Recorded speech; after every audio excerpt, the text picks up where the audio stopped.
بسم اللہ الرحمن الرحیم۔ معارف القرآن کی سورہ فاتحہ ہے، سبق نمبر 7 میں خوش آمدید۔ آج کے سبق میں ہم آیت نمبر 5، 6 اور 7 ان آیات کی تفسیریں پڑھیں گے۔ دیکھیں، اس سے پہلے جو یہاں تک آیات ہیں یہ مکمل ہو چکی ہیں، ایاک نعبد و ایاک نستعین تک۔ اس کے بعد جو آگے آیات ہیں، اہدنا الصراط المستقیم صراط الذین انعمت علیہم غیر المغضوب علیہم ولا الضالین، ان آیات کا ہم نے ترجمہ تو پڑھ لیا ہے، آج ہم ان کی تفسیر پڑھیں گے۔ اہدنا الصراط المستقیم، ہمیں صراط مستقیم کی ہدایت عطا فرما۔ دیکھیں، یہاں پر ایک دعا مانگی جا رہی ہے اللہ تعالیٰ سے کہ یا اللہ آپ ہمیں سیدھا راستے کی ہدایت عطا فرمائیں۔ اب یہاں پر ہدایت کہتے کس کو ہیں، اس کو سمجھنا بڑا ضروری ہے۔ دیکھیں، جو ہدایت کا لفظ ہے قرآن مجید میں جگہ جگہ پر آتا ہے۔ کہیں پر تو آپ کو یہ ملے گا کہ اللہ تعالیٰ کی جو ہدایت ہے وہ ہر مومن، کافر، بلکہ تمام مخلوقات کے لیے عام ہے۔ کہیں پر آپ کو یہ ملے گا کہ جو ہدایت ہے وہ صرف متقی لوگوں کو ملتی ہے اور کسی کو نہیں ملتی ہے۔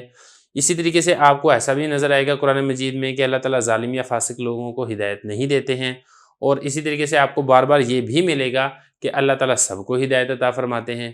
تو اب اس کے بارے میں سمجھنا بڑا ضروری ہے کہ ہدایت کہتے کسے ہیں، اور یہ جو تضاد بظاہر معلوم ہوتا ہے قرآن مجید میں ہدایت سے متعلقہ، اس کا حل کیا ہے۔ دیکھیں، جو ہدایت ہے اس کے کل 3 درجات ہیں بنیادی طور پہ، پھر ان درجات کے بھی آگے بے شمار درجات ہیں، تو لہذا اولاً جو 3 درجات ہیں ان کو سمجھنا بڑا ضروری ہے تاکہ بات سمجھنی آسان ہو جائے۔ پہلے نمبر پر ہے ہدایت عامہ، ہدایت عام۔ دوسرے نمبر پر ہے ہدایت خاص، اور تیسرے نمبر پر آتا ہے توفیق۔ یہ 3 درجات ہیں ہدایت کے۔ پہلے نمبر پر جو ہے نا ہدایت عام، اللہ تعالیٰ نے انسان کو، جنات کو، جمادات کو، بلکہ تمام مخلوقات کو جس کام کے لیے پیدا کیا ہے اس کام کی ہدایت اور رہنمائی عطا کی ہے، وہ کام کرنا اس کے لیے آسان کر دیا ہے، اور ہر مخلوق وہ کام بغیر کسی تکلف اور پریشانی کے کر لیتی ہے۔ اس کو ہدایت عام کہا جاتا ہے۔ مثال کے طور پہ اللہ تعالیٰ نے آنکھ کو پیدا کیا اور آنکھ کے ذمہ خدمت لگا دی ہے کہ آنکھ دیکھے گی۔ اب یہ جو آنکھ دیکھ رہی ہے یہ اللہ تعالیٰ کی ہدایت کی وجہ سے آنکھ دیکھ رہی ہے، اور اس کو دیکھنے میں کسی قسم کی کوئی پریشانی نہیں ہوتی ہے۔ یا اسی طریقے سے زبان ہے، زبان کے ذمہ اللہ تعالیٰ نے کام لگا دیا ہے، زبان بولتی ہے، زبان چختی ہے، تو یہ کام اس کے لیے آسان ہو گیا ہے اللہ تعالیٰ کی ہدایت کی وجہ سے۔ اب کان ہے، کانوں کے ذمہ اللہ تعالیٰ نے کام لگا دیا ہے کہ کان سنتے ہیں۔ اب آپ نے غور کیا ہوگا کہ کان سننے سے تھکتے نہیں ہیں، کانوں کے سامنے آپ 50,000 الفاظ بولیں وہ سنتے رہیں گے، اس کو کوئی پریشانی نہیں ہوگی۔ سورج ہے تو سورج کے ذمہ اللہ تعالیٰ نے کام لگا دیا ہے، مشرق سے طلوع ہوتا ہے، مغرب میں غروب ہوتا ہے، پورے جہان کو روشن کرتا ہے۔ تو یہ اسی طریقے سے رات کے ذمہ اللہ تعالیٰ نے کام لگا دیا، رات تاریک ہوتی ہے، دن روشن ہوتا ہے۔ زمین کے ذمہ اللہ نے کام لگا دیا ہے کہ زمین وہ پھل، سبزیاں، پھول وغیرہ اگاتی ہے۔ تو غرض کہنے کا یہ ہے کہ اللہ تعالیٰ کی جتنی مخلوقات ہیں اللہ تعالیٰ نے ان کو جس مقصد کے لیے پیدا کیا ہے، اس مقصد کی اللہ تعالیٰ نے ان کو ہدایت عطا کی ہے، وہ کام ان کے لیے آسان ہو گیا ہے۔ اس کو کہا جاتا ہے ہدایت عام۔ دیکھیں، یہ والی جو ہدایت ہے یہ صرف ایمان والوں کے ساتھ خاص نہیں ہے، کفار کے ساتھ خاص نہیں ہے، بلکہ اللہ تعالیٰ کی تمام مخلوقات کو یہ شامل اور داخل ہے، تو اس کو کہا جاتا ہے ہدایت عام۔ دوسرے نمبر پر جو ہدایت ہے وہ ہے ہدایت خاص۔ یہ وہ ہدایت ہوتی ہے جو اللہ تعالیٰ انبیاء اور رسولوں کے ذریعے سے مخلوق کو اللہ تعالیٰ کی طرف بلانے کے لیے استعمال کرتے ہیں۔ جو اللہ تعالیٰ کے انبیاء ہیں، رسول ہیں، یہ اسی طریقے سے جو ان کے نائب ہیں، لوگوں کو اللہ تعالیٰ کی طرف بلاتے ہیں، اس کو ہدایت خاص کہا جاتا ہے۔ یہ والی جو ہدایت ہے یہ صرف اور صرف انسان اور جنات کے ساتھ خاص ہے کہ ان کے ذمہ اللہ تعالیٰ نے یہ کام لگایا ہے کہ اگر کوئی اللہ تعالیٰ کی طرف بلاتا ہے تو پھر یہ اللہ تعالیٰ کی ذات کے اوپر ایمان لے کریں، اور جو اسلام اور ایمان کے جتنے وہ احکامات و مسائل ہیں ان سب کو تسلیم کریں۔ یہ جو ہدایت خاص ہے، یہ والی ہدایت خاص یہ جمادات کو حاصل نہیں ہوتی ہے، کیونکہ ان کو اللہ تعالیٰ نے احکام کا مکلف نہیں بنایا ہے، ان کے ذمہ یہ کام نہیں لگائے ہیں، وہ تو ویسے ہی اللہ تعالیٰ کی حمد و ثنا کرتے رہتے ہیں، جیسے کہ قرآن مجید میں بھی اس کا ذکر ملتا ہے۔ اور اسی طریقے سے ایک ہدایت کا تیسرا درجہ ہوتا ہے، وہ ہوتا ہے توفیق۔ ہدایت کا جو تیسرا درجہ ہے توفیق، وہ یہ ہے کہ جب آپ اللہ پر ایمان لے آئے ہیں، اللہ کے رسول پر ایمان لے آئے ہیں، پھر نیکی کرنا یہ آسان ہو جانا۔ جیسا کہ میں نے آپ کو پہلے بتایا تھا کہ نماز ہم پڑھتے ہیں تو یہ اللہ تعالیٰ کی طرف سے ہدایت ملتی ہے، اللہ تعالیٰ کی جانب سے ایک توفیق ملتی ہے، نماز پڑھنا ہمارے لیے آسان کر دیا جاتا ہے، ہم نماز پڑھ لیتے ہیں، تلاوت کرنا ہمارے لیے آسان کر دیا جاتا ہے، ہم تلاوت کر لیتے ہیں وغیرہ ذالک۔ یہ جو ہدایت ہوتی ہے اس قسم کی ہدایت کو توفیق کہا جاتا ہے۔ یہ والی جو ہدایت ہے یہ اللہ تعالیٰ متقی اور پرہیزگار لوگوں کو عطا کرتے ہیں۔ یہ صرف اور صرف ایمان والا ہونا اس کے لیے کافی نہیں ہے، اس کے لیے متقی اور پرہیزگار ہونا یہ ضروری ہے۔ پھر اس کے کافی درجات ہیں، اس کے درجات بے شمار ہیں۔ اس ہدایت کے انبیاء اور رسول یہ بھی محتاج ہوتے ہیں۔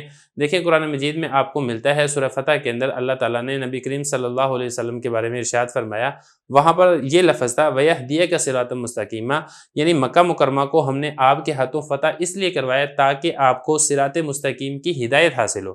اب یہاں پہ سوال یہ پیدا ہوتا ہے کہ نبی کریم صلی اللہ علیہ وسلم وہ تو پہلے سے ہی ہدایت یافتہ ہیں، بلکہ نہ صرف یہ کہ ان کو ہدایت ہے بلکہ وہ تو دوسروں کے لیے ہدایت کا ایک مرکز، نمونہ اور مجموعہ ہے، تو پھر آپ کو اللہ تعالیٰ ہدایت دیں، اس کا کیا مطلب ہے؟ تو دیکھیں یہاں پر بھی آپ صلی اللہ علیہ وسلم کو ہدایت کا یہی معنی ہے کہ جو احکامات الہیہ ہیں اللہ تعالیٰ مجھے اور زیادہ توفیق دے، میں اللہ تعالیٰ کی اور زیادہ عبادت کر سکوں، اللہ تعالیٰ کی معرفت کے اندر مجھے اور زیادہ ترقی مل سکے، تو اس قسم کی ہدایت کو توفیق کہا جاتا ہے، اور یہ صرف اور صرف ایمان والوں کو ہی ملتی ہے۔ تو یہ 3 درجات ہو گئے ہیں ہدایت کے۔ اب 3 درجات ہدایت کے جب آپ نے سمجھ لیے ہیں، اب آپ اس کو ذرا دیکھیں، الصراط المستقیم، ہمیں سیدھے راستے کی ہدایت عطا فرما۔ اب سیدھے راستے کی ہدایت میں ہدایت خاص بھی ہے کہ یا اللہ ہمیں ایمان کی، ہمیں اسلام کی ہدایت عطا فرما، ہمیں کفر اور شرک سے ہمیں محفوظ فرما، اور ہمیں توفیق حاصل ہو ہم آپ کے احکام کو مان لیں، تسلیم کر لیں۔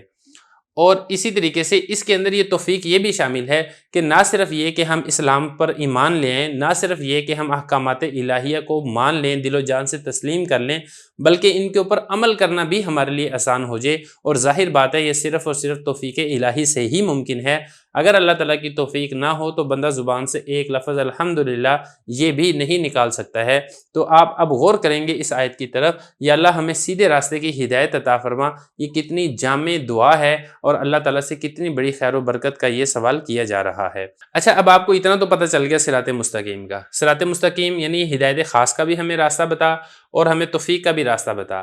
اب اسی صراط مستقیم کا جو پتہ ہے وہ اللہ تعالیٰ نے اگلی آیت کے اندر ذکر کیا ہے، صراط الذین انعمت علیہم غیر المغضوب علیہم ولا الضالین۔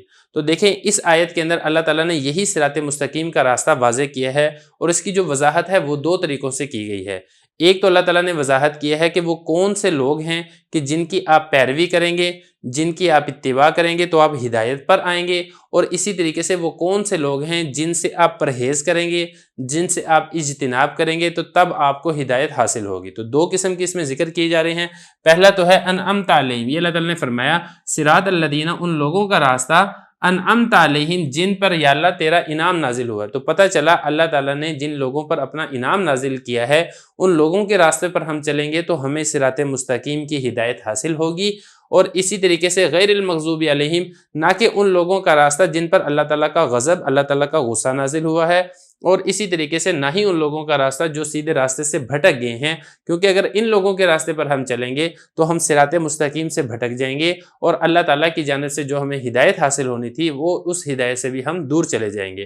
اب یہاں پر اب سوال اگلا بھی پیدا ہو گیا کہ انعمت علیہم ہمیں کیسے پتہ چلے گا وہ کون سے لوگ ہیں جن پر اللہ تعالیٰ کا انعام نازل ہوا ہے؟ دیکھیں اس کا جو ذکر ہے وہ آگے سورہ بقرہ کی آیت ہے، الذین انعم اللہ علیہم من النبیین والصدیقین والشہداء والصالحین، کہ جن لوگوں پر اللہ تعالیٰ کا انعام نازل ہوا ہے وہ کل 4 قسم کی جماعتیں ہیں۔ ان میں سے پہلے نمبر پہ جو جماعت ہے وہ ہے انبیاء، نبیوں کی جماعت ہے۔ دوسرے نمبر پر جو جماعت ہے وہ صدیقین کی جماعت ہے۔ تیسرے نمبر پر جو جماعت ہے وہ شہداء کی جماعت ہے، اور چوتھے نمبر پر جو جماعت ہے وہ صالحین یعنی اللہ تعالیٰ کے نیک بندوں کی جماعت ہے۔ ان لوگوں کی جماعت کے راستے پہ آپ چلیں گے، ان لوگوں کی آپ اتباع کریں گے تو تب آپ صراط مستقیم پر چلیں گے، اور تبھی آپ کو ہدایت کاملہ یہ حاصل ہوگی۔ باقی یہ جو 4 جماعتیں ہیں ان کے بارے میں جب تفصیل وہ ہم انشاءاللہ سورہ بقرہ کی جب اس آیت پر پہنچیں گے ہم وہاں پر اس کی تفسیر کریں گے۔ اب آگے چلیں، غیر المغضوب علیہم، نہ کہ ان لوگوں کا راستہ جن پر اللہ تعالیٰ کا غضب نازل ہوا، اور نہ ہی ان لوگوں کا راستہ جو سیدھے راستے سے بھٹک گئے۔ اب ان سے کون لوگ مراد ہیں اس کو بھی یہاں پر سمجھ لیتے ہیں۔ المغضوب علیہم، دیکھیں اس سے مراد وہ لوگ ہیں جو شرارت کی وجہ سے، ضد کی وجہ سے، غصے کی وجہ سے، نفسانی اغراض کی وجہ سے راہ راست سے بھٹک گئے۔ پتہ ہوتا ہے ان کو کہ یہ والا راستہ سیدھا ہے، لیکن سیدھا ہونے کے باوجود اس کو اختیار نہیں کرتے ہیں۔ ایسے لوگ ہیں جن پر اللہ تعالیٰ کا غضب نازل ہوا ہے، جیسا کہ یہود تھے، نبی کریم صلی اللہ علیہ وسلم کے بارے میں پہچانتے تھے کہ اللہ کے آخری نبی اور اللہ کے آخری رسول ہیں، لیکن اس کے باوجود ضد لگاتے ہوئے شرارت کی وجہ سے، نفسانی اغراض کی وجہ سے ایمان نہیں لے کر آئے ہیں۔ تو ایسے جو لوگ ہیں ان پر اللہ تعالیٰ کا غضب نازل ہوا ہے، یا اللہ ہمیں ان لوگوں کے راستے پر چلنے سے محفوظ فرما۔ اور اسی طریقے سے جو گمراہ ہو گئے ہیں، دیکھیں یہ جو ضالین ہیں اس سے مراد وہ لوگ ہیں جو ضد کی وجہ سے نہیں، جو نفسانی اغراض کی وجہ سے نہیں، وہ جہالت کی وجہ سے، ناواقفیت کی وجہ سے وہ سیدھے راستے سے بھٹک گئے۔